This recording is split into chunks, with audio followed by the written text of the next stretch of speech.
খালেদা জিয়া আমাদের যিনি রয়েছেন উনি অসুস্থ রয়েছেন।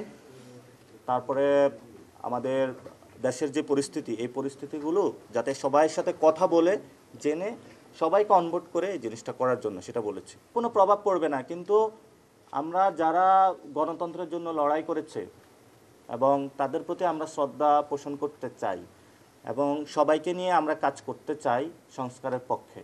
এবং আমরা মনে করি যে বাংলাদেশে উনি দীর্ঘ সময়কালীন লড়াই করেছিলেন, তো গণতন্ত্রের এই জায়গাটা আমরা সরকারও সম্মান প্রদর্শন করছে, আমরা সম্মান প্রদর্শন করছি।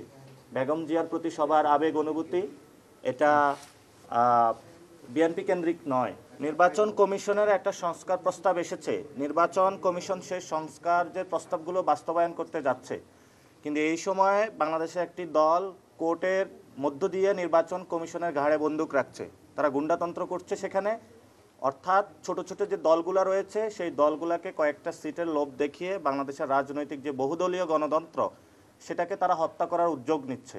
আমরা সেই বিষয়ে স্পষ্ট জানিয়েছি, বাংলাদেশের সংস্কার কার্যক্রম যখন তারা পলিটিক্যালি ব্যর্থ হয়েছে রাজনৈতিকভাবে, এখন তারা কোর্ট আঙ্গনের আশ্রয় নিয়ে, সুপ্রিম কোর্টের আশ্রয় নিয়ে সংস্কার প্রক্রিয়াটা বাধাগ্রস্ত করার প্রচেষ্টা চালাচ্ছে।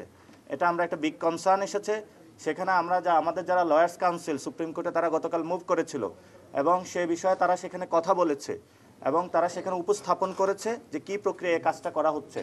আমরা আজকে প্রধান নির্বাচন কমিশনারকে বলেছি যে কোর্ট পাড়া গুন্ডাতন্ত্র চলছে এবং সেখানে কোর্টের গাড়ে বন্দুক রেখে নির্বাচন কমিশনকে একটি বাধ্য করার ষড়যন্ত্র চলছে, যে ছোট ছোট যে পার্টিগুলো রয়েছে সেগুলোকে পকেটস্থ করা, বহুদলীয় যে গণতন্ত্র রয়েছে সেটাকে হত্যা করার। আমরা বাংলাদেশে গণতন্ত্র প্রক্রিয়াকে এগিয়ে নিতে চাই, বহুদলীয় গণতন্ত্রে আমরা সুস্পষ্ট করতে চাই এবং শত শত ফুল আমরা ফুটতে দিতে চাই। আমরা একটি ফুলকে চাই না, শত ফুল নিয়ে আমরা বসবাস করতে চাই সমাজে। গণভোটের মানুষ ওই যে যখন এটা পড়াকালীন সময়টা একটু বেশি যাচ্ছে এবং মক টেস্টে যেটা আমাদের এক্সপিরিয়েন্স এসেছে, যারা শিক্ষিত মানুষ তারা কিন্তু 4টা প্রশ্নই পড়তেছে এবং শেষে হা বা না তারা উত্তরে যাচ্ছে।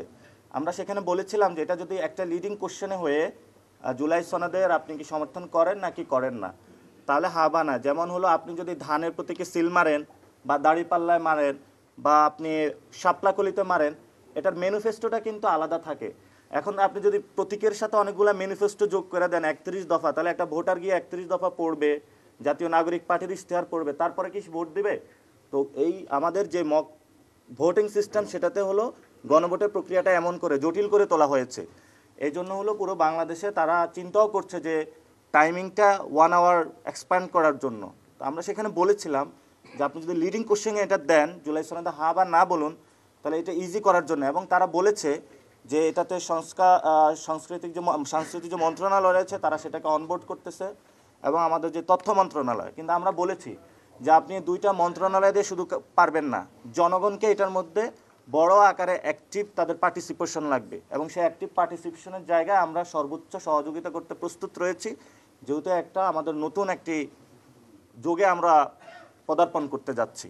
এবং আমাদের তফসিল নিয়েও কথাবার্তা হয়েছে। তফসিলে আমরা বলেছিলাম যে রাজনৈতিক স্থিতিশীলতা যদি আপনি জায়গা যখন আসবে তখন যদি তফসিলটা দেওয়া হয় তখন কাজটা অনেক ইজি হবে। তাহলে আপনি একবার তফসিল দিলেন, আমাদের যে গণতন্ত্রের যে আপোষের নেত্রী উনি খালেদা জিয়া, উনি হলো অসুস্থ রয়েছেন। সো ফলত আমাদের এখানে বাংলাদেশের পলিটিক্যাল যে এরিনা রয়েছে সেটা হলো একটা সংকটময় পরিস্থিতি রয়েছে। আমরা বলতেছি সংকটগুলো উত্তরণ করে একটা সুন্দরভাবে তফসিল দিয়ে সবাইকে অনবোর্ড করে ভোটিং প্রসেসে যাওয়ার জন্য। জি।